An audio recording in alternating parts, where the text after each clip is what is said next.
Bab 107. Lahirnya Raja Para Dewa. Amarah Bai An. Setelah melihat Xiong Zai terjatuh dengan sebuah senyum, komandan tersebut melirik Minsa. Mana energi yang kuberikan tadi kepadamu? Komandan itu langsung menagih energinya. Ini Tuan Leng Chung. Dengan cepat Minsa memberikannya kepada Leng Chung. Minsa mengeluarkan energi yang seperti mempunyai nyawa. Ia bergerak-gerak ke sana kemari lalu masuk ke tubuh Leng Chung.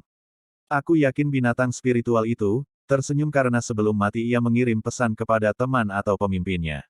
Aku hanyalah sebuah klon, kekuatan klonku ini tidak seberapa. Jadi aku akan menyuruh tubuh asliku datang ke sini bersama dua lainnya, ucap klon Leng Chung tersenyum mengerikan. Minsa langsung bergidik saat melihat senyum tersebut, tubuhnya merinding luar biasa.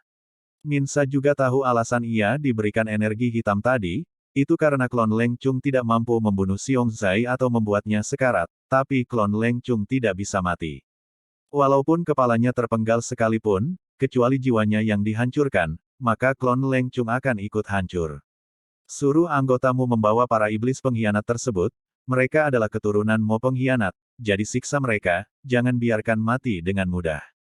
Setelah mengatakan itu, klon Leng Chung langsung hancur. Minsa langsung pergi untuk membawa para iblis tersebut ke dalam kota yang akan menjadi markas mereka untuk menunggu bantuan dari binatang spiritual yang dimaksud oleh klon Leng Chung. Sementara, di kerajaan iblis, Bai An yang masih terlelap tidur langsung terbangun, saat merasakan firasat buruk. Ia merasakan salah satu saudaranya sedang mendapat masalah, cukup lama Bai An duduk di atas kasurnya, ia langsung menuju ke kamar mandi untuk mencuci muka. Saat keluar dari kamar mandi dengan pakaian baru berwarna biru keunguan, Bai An terlihat semakin tampan. Tep, tep, suara langkah kaki Bai An berjalan, ia melihat Fang Liu yang masih terlelap, setelah itu Bai An langsung memanggil Long Yuan dan yang lainnya, tak menunggu lama, mereka semua kini telah tiba di kamar Bai An. Apa ada informasi dari saudara kalian semua? Setelah semua berkumpul, Bai An langsung bertanya. Belum Tuan Muda, ini kan baru sehari mereka berangkat, dan juga. Jika mereka melapor, pasti mereka akan melapor ke Tuan Muda lebih dulu, jawab Long Yuan. Ia cukup heran mengapa Bai An tiba-tiba bertanya seperti ini. Namun tidak ada yang mempertanyakan pertanyaan Bai An. Karena itu wajar saja menurut mereka yang khawatir kepada bawahan yang dianggap keluarga oleh Bai An. Kini Bai An merenung, hatinya masih tidak tenang. Ia merasa ada bahaya yang menanti semua saudaranya, semoga mereka semua selamat dan tidak terjadi apa-apa.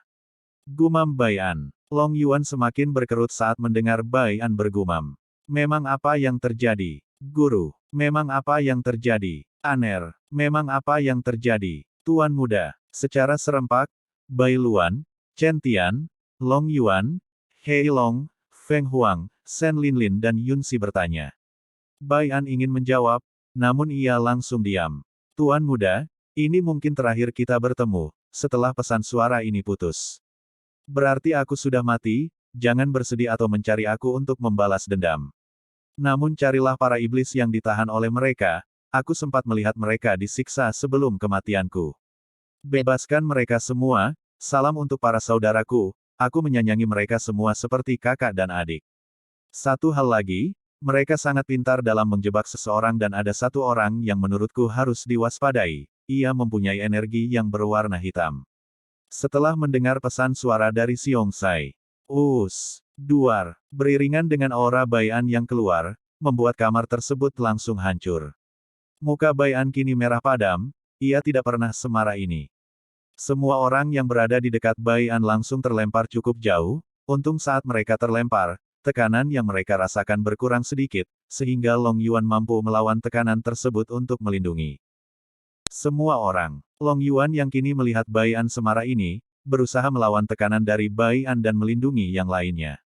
Hei Long, Feng Huang, bawa pergi yang lainnya ke benua menengah tempat klan Bai berada, cari Tuan Bai Chen, ia menjadi leluhur di sana, jika mereka menolak, buat mereka pingsan semua lalu bawa mereka, ini adalah perintah Tuan Muda, jangan kecewakan Tuan Muda. Long Yuan yang mengetahui situasi kurang baik, ia langsung bergerak menyuruh Hei Long dan Feng Huang melalui telepati agar tidak didengar oleh Bai Luan dan Chen Tian yang pasti akan menolak keras jika dibawa pergi. Awalnya Hei Long ingin menolak, namun saat mendengar tugas itu dari Bai An, ia langsung mengangguk. Ayo pergi. Hei Long menarik, Bai Laun, Chen Tian, Shen Linlun, Yun Si, Xiao Litan, Xiao Yi. Long Yuan langsung membawa Fang Liu yang seperti tidak terjadi apa-apa oleh tekanan aura dari Bai An. Awalnya Long Yuan heran, namun situasi tidak baik untuk heran jadi dengan cepat ia memberikan Fang Liu kepada Feng Huang.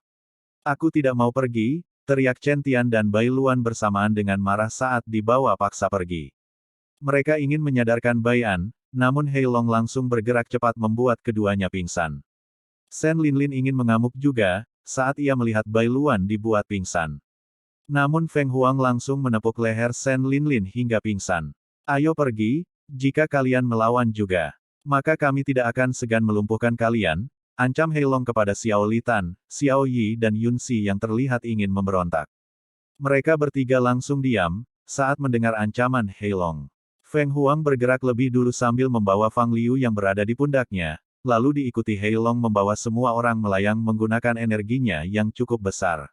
Setelah kepergian mereka, hanya Long Yuan dan Bai An yang kini berada di tempat yang sudah rata dengan tanah tersebut. Long Yuan berusaha melawan tekanan dari Bai An dan mencoba mendekatinya yang meraung marah sambil mengeluarkan air mata. Tak lama Mo Shen datang. Tekanan di sini lebih berat daripada di luar, gumam Mo Shen dan melihat Long Yuan berusaha mendekati Bai An. Long Yuan, ada apa dengan Tuan Muda Bai? Teriak Mo Shen. Long Yuan yang mendengar itu mendengus, lalu melirik Mo Shen, bisakah kau bertanya nanti? Lebih baik kau kesini bantu aku menyasarkan Tuan Muda, dengus Long Yuan. Mo Shen langsung terkekeh melihat Long Yuan yang terlihat kesal dan terlihat tidak kuat menahan tekanan Bai An. Ia bergerak secara perlahan, namun semakin dekat ia melangkah. Tekanan tersebut semakin kuat, membuat Mo Shen mengeluarkan seteguk darah dari mulutnya. Huik, aku sudah tidak kuat lagi saudara Long Yuan, teriak Mo Shen. Mendengar itu, dengan cepat Long Yuan mundur mendekati Mo Shen. Sungguh merepotkan mempunyai teman lemah sepertimu, ucap Long Yuan tanpa malu mengejek Mo Shen. Mo Shen langsung mendengus, pikirkan saja bagaimana cara kita menyadarkan Tuan Muda, ucap Mo Shen. Bersambung.